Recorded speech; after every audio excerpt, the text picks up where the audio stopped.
Good morning, everyone. All protocols observed. I am going to pray before I get started. Father God, I thank you for this another day that you have made. I thank you for your presence. I thank you for your spirit. I thank you that you're still God, and beside you there is no other. Mighty God, as I take this segment of the service, I ask you, God, to have your way. I ask you to rule, reign, and overrule. Father God, you lead, you guide me. Father God, guide my tongue. God, guide my words.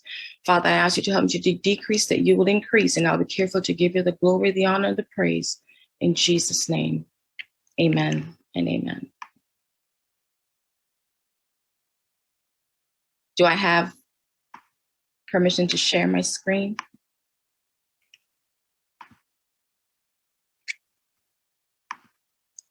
So let's get started. Today, I'm going to be speaking to you on colorectal cancer. As my screen loads.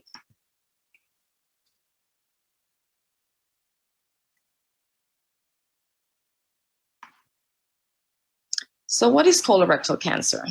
Colorectal cancer is a disease in which cells in the colon or rectum grow out of control. Sometimes it is called colon cancer for short. The colon is a large intestine or large bowel. The rectum is the passageway that connects the colon to the anus. So this is your stomach. This is your intestine. You have the transverse colon. This is what, when you hear a doctor say transverse, is right across your chest. And then to your left, you have your sigmoid colon, your descending colon. And inside is your small intestine. Upon the other side, which is the right side of your body, is your ascending colon. Your cecum is at the bottom of the ascending colon, and then you have your rectum.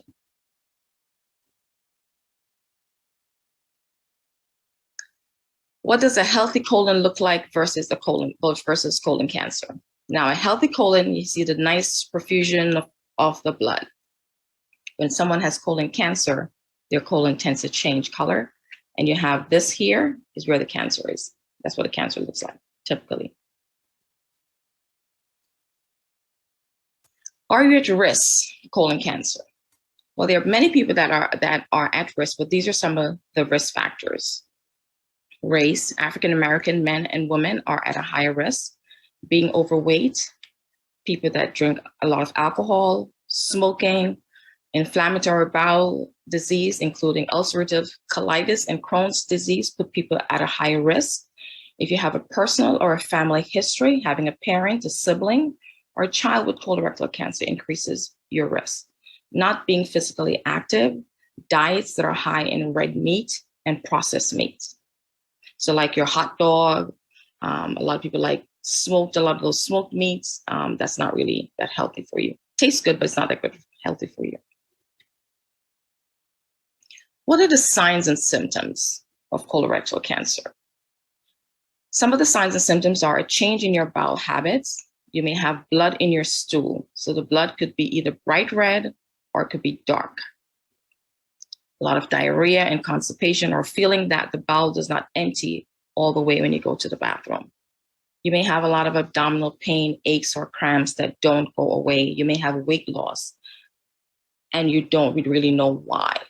So here are some photographs of what it is. It's important that, although some people may say, oh, that's so gross, it's important that you monitor your bowels when you go to the bathroom. When you go to the bathroom, the shape of your stool should not be thin. It should not be where you're dropping pebbles. It should be well formed, coming out of almost like the shape of your colon coming straight out. So you must make sure that you keep an eye on that. Those are not symptoms that you want to ignore. You want to make sure that you report them to your physician when you do your follow-ups.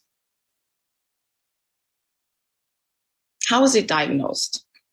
Diagnosis is usually done through a medical history, physical exams. They do tests. They do digital rectal exams. They test your stool for what's called occult blood.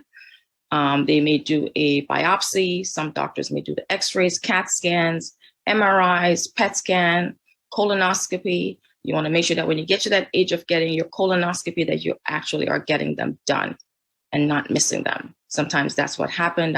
We've had stories of patients, especially during COVID, because they were afraid to come out, that they missed getting their colonoscopies done. And at the end, when we found out they were at a late stage in that colon cancer. And I'll go over the different stages with you as well. Colorectal screening, the U.S. Preventative Services Task Force, that just tells us that adults aged 45 to 75 must be screened for colorectal cancer. The decision to be screened between ages 76 and 85 should be made on an individual basis. If you're older than 75, talk to your doctor about screening. People at an increased risk of getting colorectal cancer should talk to their doctor about when to begin screening, which test is right for them, and how often to get tested. Again, I spoke about the several screening tests. Sometimes, especially when you have family history, you have to get yourself sometimes screened earlier than age 45. But that's something in a discussion that you should be having with your doctor, and to let you know the test that is right for you.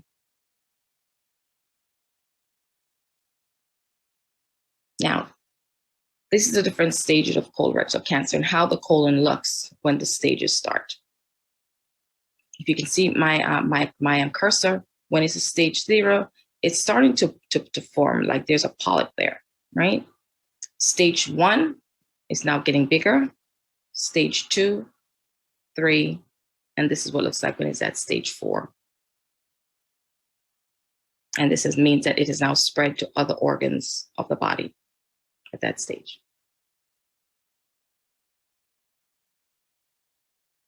Common colon cancer treatments. For some physicians do polyp removal. Some patients have to get chemotherapy either before surgery and after surgery. They do surgeries as well, removing that tumor. Some patients may end up with what's called a colostomy bag. And that is something that sometimes impedes the image of a lot of patients. They get very self-conscious. It's emotionally distressing, and they have to have that bag. But there is a company called Ostomy Secrets, if someone could put that up on the site. Ostomy Secrets, that makes undergarments, nightwear, different items that you wear that covers up the colostomy bag, that doesn't make it visible or any sounds audible when you're wearing it. And you can go to the beach. This company was developed by a young lady that also had to have a colostomy bag for all of her life, for most of her life. I'm sorry. And she developed and designed so many garments that people can wear that is comfortable. And it takes away a lot emotionally from a lot of patients. It's important also when these patients are going through these treatments that they have a lot of support, especially from their loved ones. And there are a lot of support groups available as well.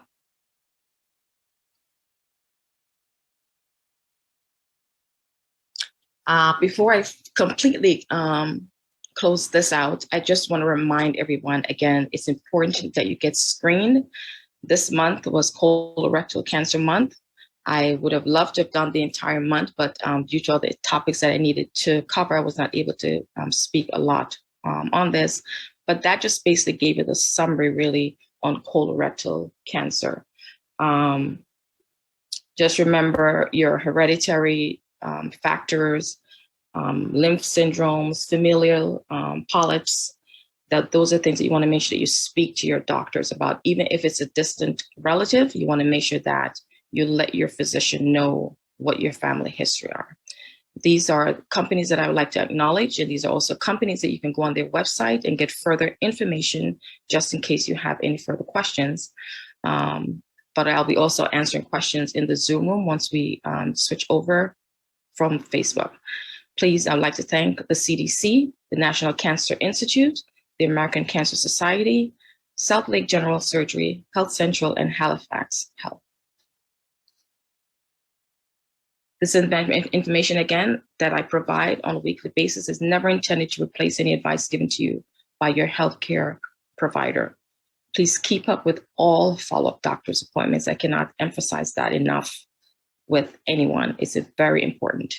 In addition, any information you choose to utilize is the individual's sole responsibility, and hence release all CEA officers, ministers, and medical staff from any liabilities. I thank you for your time. I hope this small segment have been a blessing to you. Again, I'm available to answer any questions you once we switch over into the Zoom room.